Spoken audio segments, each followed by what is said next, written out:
Hello, everyone, and welcome to another episode of Iron Panther Presents. Today, Stacey and I are going to get into Fatal Affair. Not that we're going to have a fatal affair, we're going to talk about the movie Fatal Affair on Netflix, starring Nia Long and Omar Epps, written by and directed by Peter Sullivan.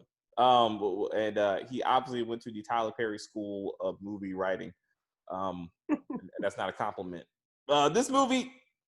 Real quick, I like to put this movie in context. I believe that this movie is of the genre of when affairs turn to obsession, turn into murder, which was established by Fatal Attraction in 1987, starring Michael Douglas and Glenn Close, which really set the standard for these types of movies. And this movie was trying to be like that, but it did not make it work, because in Fatal Attraction, there was an actual affair that happened. This was not.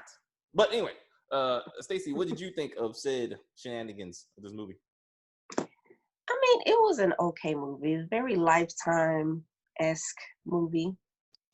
Since it was called Fatal Affair, I actually expected an affair, and I was highly disappointed. And there wasn't a whole lot of fatalities, or at least none of people that I cared about. Like, nobody died that I cared that they died. So they should have just changed the title to Some Dude Liked Me Too Much. Like, it's the title. Stalkers. Right. Stalkers. Stalker. Yes. Fatal Friendship. They could have called it Some Dude from College. Leave the past in the past. Like, sometimes you gotta let that shit go. But Fatal Friendship would have been good because they were friends. It wasn't even a friendship though. It was some dude from college. They had a friendship. Even she admitted that on their only date. I can't give you that one. They said they were close enough that she asked, "Why did you not ask me out in college? Why weren't we something?" Do you know how many dudes from college I would run into and be like, "Hey, why you never asked me out 20 years ago?" But we weren't friends. He was some dude from college. I promise you. We probably hung out in the little game room, or we had chemistry 101 together, something. We weren't friends. It was just some dude from college, literally. All right, so that's your. The reason we're having this conversation, because the movie does nothing to give us a solid background on why these characters are relevant to each other and why they should be relevant to us. So it does start off that when you look back on it, you realize you're watching David kill his ex-wife Deborah and her boyfriend Travis in their house, expertly getting into their house, murdering them, getting away with murder, yet we have no idea when this murder happened and how long he's been living free.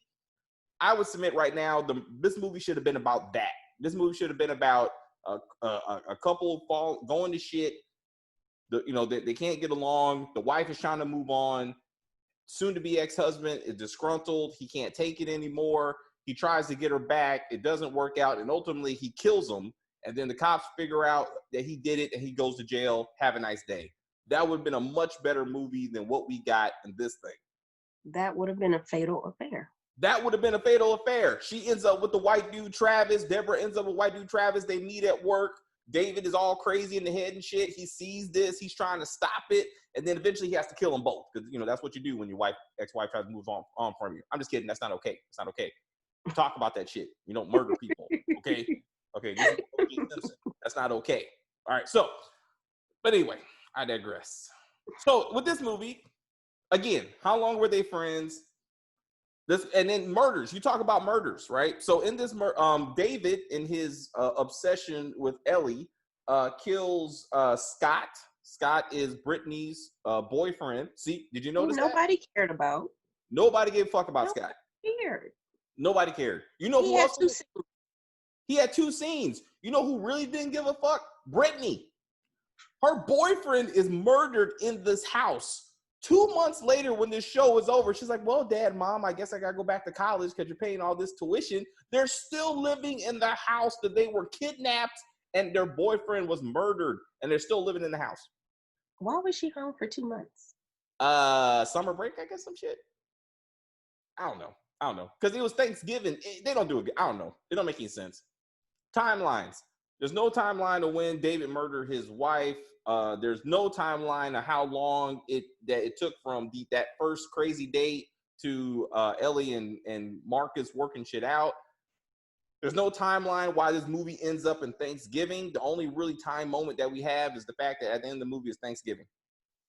So David also kills Linda, Ellie's assistant. Estelle, I was like, why? I was like, why does she matter? who nobody cared about. Linda, like nobody cares about Linda. Nobody cares about Linda. And oh, by the way, the murder of Scott and Linda does not forward the plot nor his efforts to get a hold of Ellie at all. You know who he doesn't kill? Courtney, the woman who found evidence on his phone that he likely stalked and therefore likely murdered his wife and was stalking Ellie. He just knocks her out, leaves her on the floor thinking that's going to be enough. It doesn't make any sense. He kills Linda in some convoluted way to get Ellie out of the house so he can break into her house and tie up her husband and the daughter. He was a hacker. They made it seem like he was a big tech guy. He could have just hacked the girl's phone and sent a text from the phone saying that he was Linda instead of killing. Like, there was no reason to kill Linda. He didn't even have to do all that because in the movie, being the hacker that he is, he broke into their house in the middle of the night to the point that he watched Ellie and Marcus sleep and sniffed her underwear for some reason. I don't know why they always have black men sniffing women's underwear. I'm not sure why that's a thing, but I'm like, Sean sniffed Tasha's underwear. Remember that? He picked it up. Looked at her underwear when she came in, and she was like, if you want to look at my bras. Anyway, point is, I don't know why they always got us looking at sniffing women's underwear. That's just weird. My point is, in this exact movie, David was able to easily get into the house, touch Ellie while she was asleep, so he easily could have got back into the house and killed them both. He almost killed Brittany when she came home from her date with Scott. There was no need to even kill Linda. It made no fucking sense. If he would have, so Ellie tells Linda if David comes, send him away, right? But she makes no effort to put out a restraining order against this man. If he would have killed Linda, come to get Ellie. Ellie's working late. Linda's there. David shows up. Linda tries to call the cops. He kills Linda, kidnaps Ellie, takes her back to the house. Then he gets to the house. Scott and Brittany are coming up on the porch. He kills Scott to get Brittany. Then he ties Brittany up. Now he has Ellie and Brittany. Marcus comes home. He kidnaps him. Now these murders make sense, and it's all part of the plot. It helps him get from point A to point B. I would suggest that's how that should have went. Anything would have been better than what we got. Anything would have been better than the bullshit they gave us. They have one date. They make no effort to help us understand why Ellie and Marcus are so distant and estranged as a couple that Ellie is willing to bone this dude David that she hasn't seen in 20 years off of one date. And then they weren't even a thing. If they were romantically linked back in college, if he was the dude, the football player that she had the hots for back in college, they used to hook up. Then she met her husband and then fell in love with her husband and then dissed him and then moved on with her husband and then got back together. It was like, oh, I remember how we used to be back then and reminiscing and getting the juices flowing. It would make sense that 20 years later, okay, you've been married for 20 years. People get bored.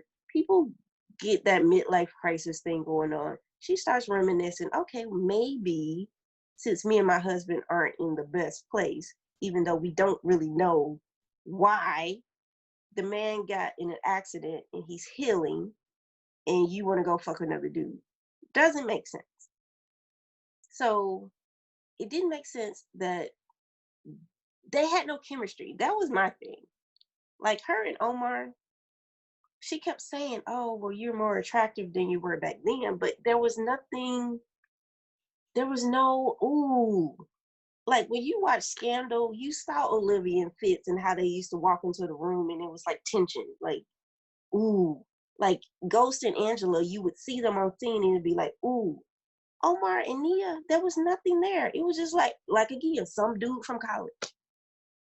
Like there was nothing there. They have to push the narrative that okay, they're getting hot and heavy in the club and they're kissing. Like it still wasn't like I didn't want to see Mia get raw dogged on the counter in the club. It didn't make sense. I was like, ooh, I'm so glad that they didn't take it there. Cause I was just like, ooh, this is like cringy. Like you can't do it on the counter, in the bathroom, in the club. That's that's just nasty. That's just nasty. No Like condoms, no nothing. And you're a whole married woman. that's right. That's right. And Like but that first date, notice how they sat at the table. Hey, it's been 20 years. Are you married? Do you have any kids? Do you some other show can take notes. I'll just say that. I was about to say that shit too. I was like, this is how real people talk to each other when they catch up after 20 years. Are you married? Are you dating? Do you got kids? These are the basic questions you ask somebody, not 3 or 4 dates into it. But again, we're not going to go down that tangent. You already do other videos. But remember when she made this whole big deal, like, oh, 20 years later, you wake up to somebody, you don't know who they are. What the hell? She knew that what David is David. David's the same dude she been laying next to for 20 years. They made it a big deal like he changed. I was thinking like, okay, is he addicted to his painkillers? Is he pawning the TV and the wedding ring? Is he beating her? Is he like, what is it? Marcus. Maybe you're right. They never like maybe Marcus's job kept him busy, and they did very little to develop Marcus besides the fact that he's Ellie's husband. Like that is it. That is as much as you know about this dude. But the car Well, he accident. was like an architect or something, wasn't he? Yeah, but they never get into his clients. You never see him at work. So I want this true. I think the thing was he wasn't working because he was always at home. And then at the end, when they were having dinner, he was like, "Oh, so and so called me. He wants me to develop plans for XYZ. I think I can finally Get back start working." Like, but the man at dinner when they were supposed to have their I'm not happy with each other. Apparently, only Nina wasn't. I mean, only Ellie wasn't happy at this point. He was telling her as they're eating dinner that like, hey, I got some plans. I'm this new firm is working out for me. I'm trying to get back on the horse because he was in a body cast for 6 months after the car almost ran him over while he was riding the bike. I would have wanted for this movie to make more sense if they're going to focus on this Ellie David thing. I would have wanted to hear that David killed his wife, let's just say a year ago. And for the last year, he found Ellie. He knew where she worked. He's been looking at her. He's the one that almost killed Marcus on the road. Because he was trying to get Marcus out the way because they should have known each other in college. All 3 of them went to the same fucking college. And that's the thing. Dude shows up at the house and dude never said, "Hey, don't I remember you from so and so?" Like you knew each other in college, and even when she went, when Ellie went to go see Professor Nicole is her name, the lady that was, I guess, a teacher of Brittany. She also went to the same college, and she mentioned how David was obsessed with Ellie, but somehow Ellie didn't see that shit. And she mentioned, well, you were too busy looking at Marcus. So clearly, all of them went to school together, and they should have known each other at some level. At some level. But I want to know, Marcus, when they went out to dinner, he said, hey, I took this job because I knew you worked there. He said, hey, you say you have a perfect life unless there's something wrong at home. It would have been nice to know that he was using the security cameras in their house to track them this whole time. He's the one that put them in Marcus in that cast. He knew that they were having problems because he's been watching them this whole time. It was all part of an effort because they make a big deal about Marcus's scar and all that kind of shit. And I'm like, why is this important to the story? How is this pushing the story forward? And it looks like the only problem that they had was lack of sex because the man has been in a body cast for 6 months. And as soon as they start having sex again, she was fine.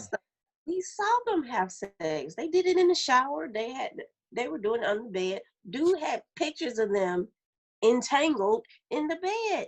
Like they were having sex, probably not as much as she wanted, but the man was messed up. I know, but the sex happened after they had their problems, after she went out on a date with David, and then somehow their marriage got back on track again. They're dancing outside on the porch and shit, and I'm like, So was it just the sex? I'm like, this boils down to the fact that she's like, I'm about to cheat on my husband of 20 years because my husband can't have sex with me after his major car accident and recovery.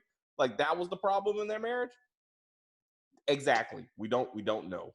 We don't know. I was stuff that just don't make any sense. So David is a expert hacker, right? Super sleuth and all this other shit, right? But how is it he don't see Ellie driving her Lexus behind him an entire day? An entire day.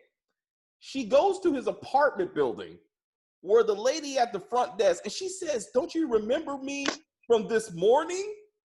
Oh, here's the keys.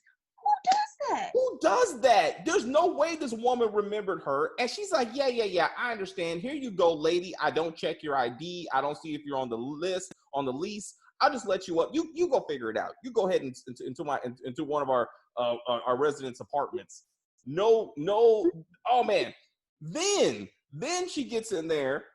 Mr. Hacker does not secure any of his rooms. No footage, no Ring doorbell, no nothing. No nothing. Sensors, nothing. Nothing. She gets his laptop, the only portable device in this place, opens the laptop, cracks it in 2 password swipes. It's the thing. I'm telling you, women, if we come in contact with you, we can pull stuff out your brain. You can kiss my ass. It was her name with the underscore, capital first name. I was like, you can kiss my ass. 2 times she cracks it. This super hacker leaves 2 files on his desktop with the name of his dead wife and Ellie's name. Not password protected, not encrypted, just in case anybody checks it and they need to know what's in these 2 files.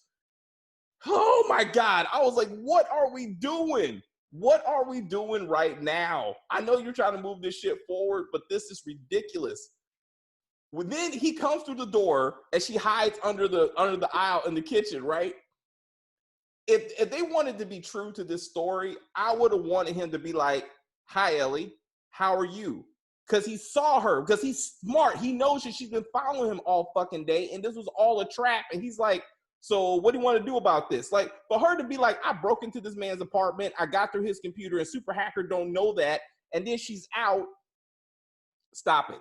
Stop it. I was like, this, no, then let's move on to Courtney. So he goes to Courtney's house. I will let you hit. Hold up. I will do the tech part. You can handle this relationship bullshit that made me bad. But anyway, Courtney goes through his phone. What phone in 2000 anything does not have a simple password? Can you tell me how Super Hacker's phone can just be opened by touching it and immediately she finds photos of Ellie? That's what we're doing. That's what this hacker, right? David's just running around with an unlocked cell phone just in case his new girlfriend happens to check it, and so she can see that he's been following her friend. That's what we're doing. That's Was she her friend? Let's go through that. So they relatively worked together. They were close enough that they were like, "Hey girl, let's go get some drinks." But somehow this friendship is so fragile that Courtney has been dating David for a good amount of time that she thinks he's something to bring to Ellie's house, and they never talk about the fact that she got a new man. Because their first meeting was, "Hey, I got to get out the street, Ellie. You got to help me find a man." But somehow two girlfriends don't talk about the fact she met a new man and his name is David. First of all,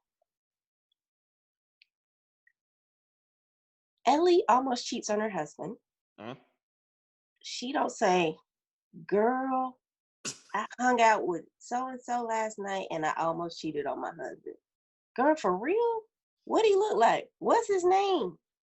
Oh, his name is David. Matter of fact, here's a picture of him. Boom. We went to college together. Friends.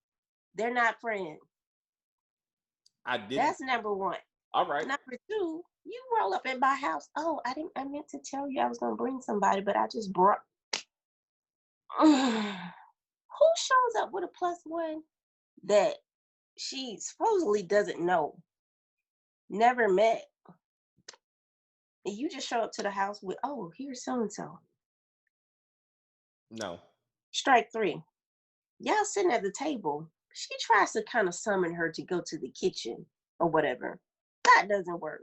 Y'all not texting under the table. Girl, remember I told you, I've been there. Remember I told you the guy that I almost screwed at the club?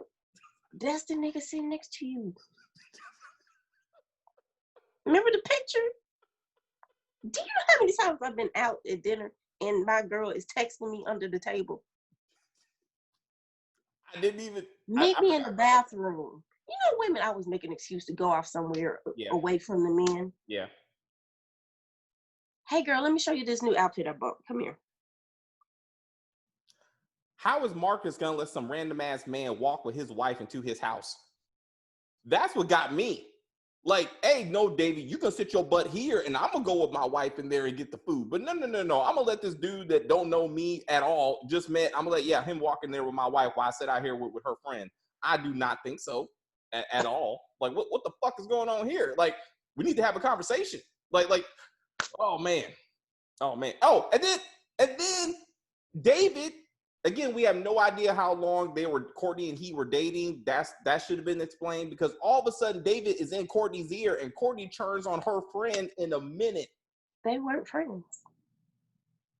Let some random dude tell me something about one of my friends. I'd be like, are you crazy? I certainly am not showing up to her place of business crying and screaming and acting crazy. I'd be like, girl, you know this dude told me that you were trying to, for real, he told you that? You know that ain't true. Girl, I know, he crazy. I'm gonna have to get rid of him. End of conversation. They weren't friends. End of relationship. But they still in it. I was like, what are we doing, man? It's too much. It's too much. I know they wanted him to cause a wedge between them two. I thought the David Courtney sex scene was a bit much. The choking and the holding their hands down and stuff. I'm not sure why that was necessary. I'm assuming they want you to show that he has some control issues. I'm assuming, but I would prefer that the scene where Ellie is in front of her black Lexus, which she will chase him down in later in the movie. That white dude that was driving up in his car and one of the parking spaces was honking at him. David snaps on him, and like maybe in front of her, pulls him out the car. Like, hey, like that would have been something if they want to show us. They showed him getting a little angry and yelling, but they didn't build up anything. They didn't build up that he was crazy. They didn't build up that this was actually an affair. They didn't build up that the marriage was broken. They didn't build anything up. They just said, okay, we're gonna make them kiss. And from there, he's gonna stalk this woman. And like, so let's talk about David's endgame plan. So he says, I'm gonna fake my death. Okay, well, guess what? Nobody's looking for you. The cops aren't looking for you because, Ellie has not suppressed any charges whatsoever. He sends a letter to his therapist confessing to murdering his wife and stalking Ellie. What sense does that make? Like, what was his end game in this shit? Like, when he popped up, and then he faked his death by killing this poor homeless man who somehow has his same body structure enough that the cops would even believe that was him at any level. I was like, what? When you barbecue a body, it just kind of, everybody looks the same after a barbecue. You say black folks look alike, dead people, burnt people look alike, apparently. And at her place, like near her, I'm like, why would you confess to a murder you got away with?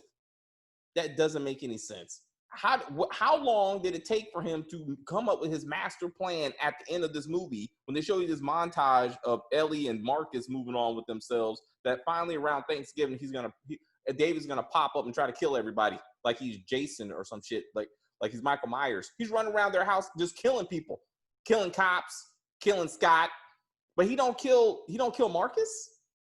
Like he don't kill Brittany. Like, what are you gonna do with both of them? What was your plan? Then Ellie is up there crying, trying to save David as he falls off the cliff. This dude just tried to kill you. Why are you sad that he died?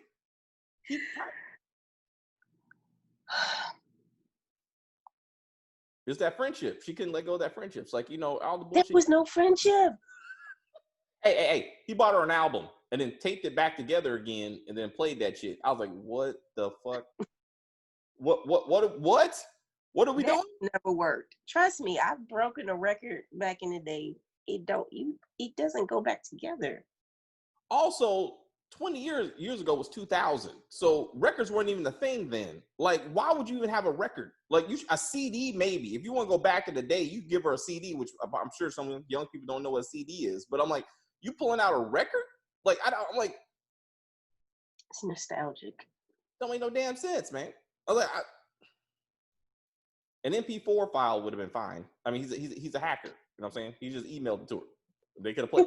You know what? Better yet, he hacks into the house system and plays it in the surround sound. The whole house is sick. And she's like going crazy. Like, where's this song coming from? Like, where's it going? And he's like, this is our song, baby. You know what I'm saying? Like, that would have been something. Instead of that dumbass record. Like, how long did it take him to take that thing together? I don't even. What are we doing, man? What are we doing? Too many times I asked myself this with this movie. What are we doing? Tell me. Just help me understand what you're. Marcus goes to play golf with a client, doesn't come home and tell his wife, hey, you know the guy David that we had dinner with? He was the client of Small World, huh?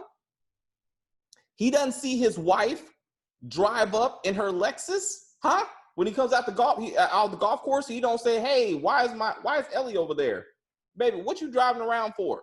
I saw you. And why didn't Ellie just come clean earlier? Say, hey, remember that David dude we went to college with? That guy? Okay. All right. You don't have to say y'all almost fucked. You remember the David that we went to college with? We went out one night. It got crazy. He tried to We used to work together. Remember that project I was working with the firm? He was there. And then he started giving me weird vibes and do something. Because if you tell your husband, yo, this dude being weird around me, he's gonna be on alert. Yes. And he ain't gonna be hanging out playing golf with the dude. Exactly. The dude almost, remember he raised the golf club like he was gonna kill him? How's that dude? That David dude is weird. I think he was trying to come on to me. That would have ended that whole thing. Yeah. Brittany served no purpose. Like, yeah. Baby Hairs could have stayed in college the whole time. You said Baby Hairs? Baby Hairs. You saw the Baby Hairs? Yeah, I saw the hair. You know what? To me, I know my friend Sharice gets mad at me when I say stuff like this, but that was bad casting. Because that girl ain't no way in the world Nia Long's her mama. Like, no. I said, well, maybe like around the eyes. But the daddy was light skinned. So it was like he light skinned like her daddy. And then she got the eyes like Nia. She was so light. I'm like, I couldn't do it. I couldn't do it. Light. He ain't that light. Even he wasn't that light. She was lighter than both of them. No. That was bad casting. I can't do that. I can't do that. Like, there was no point in Brittany being there at all. Yeah. She did not add anything to the plot. David didn't try to hurt her. He didn't try to stalk her or nothing. It wasn't like, hey, Brittany's actually my child. Let's go down that route. They all went to college together, right? Let's say one night they actually did get it in one night. Later, that would have made sense. And then like, oh shit, that's my child. Like, it's been 20 years. I can't believe he's raising my kid. I'm like, okay, now we got a reason. Now we got something. That's why she's hiding the relationship. She's hiding David from Marcus because they actually did have something going on in college, and Brittany is the result of it. David tries to kill Brittany in front of Ellie and Marcus, and Ellie's like, stop it, that's your daughter. And he's like, what the fuck? What? And then Marcus is like, what the what? Marcus is the one sleeping next to the stranger, not the other way around. There you go. That's a much better movie. That would have been a good twist. That would have been a much better movie. Yes. Then in the end, it's Brittany that kills her real dad to save her fake dad. Like, her, right? So then, like, Marcus is like, so David's like, oh shit, I got to kill Marcus so I can have my woman and my child. he lunges at, at Marcus, and then Brittany comes up behind, stabs him for killing Scott because she actually gives a shit that her boyfriend's dead, and she actually wants to save her daddy. And then they move immediately out of the murder scene. They do not live there waiting for the house. And then sell the house at the end. Remember they had the for sale, and why didn't you do that before? Leave. I mean, I can imagine it takes a while to sell a house that someone was killed in. I would imagine. It was out on the porch. It wasn't in the house. But I'm like, Brittany is not phased at all. She's like, well, I can't stay here because I gotta get back to college. I'm like, your boyfriend was murdered here. All right, guys, that's the review. What did you think of Fatal Affair? Again, if you like this genre, I strongly recommend you go back and watch Fatal Attraction. You will see how this story is supposed to develop and how things go very, very bad. So what's the moral of the story? Don't cheat on your spouse. At least don't do it with a crazy person. Like, you need to do some research before you bring other people to your lives. It could turn into murder. And you don't want that. You don't want that. So yeah, thank you very much, guys. We will see you. Oh, as always, if you're new to the channel, please subscribe to the channel, like on the video, and comment on the video, and share the video, and let us know what you want us to review next. And then we will see you again.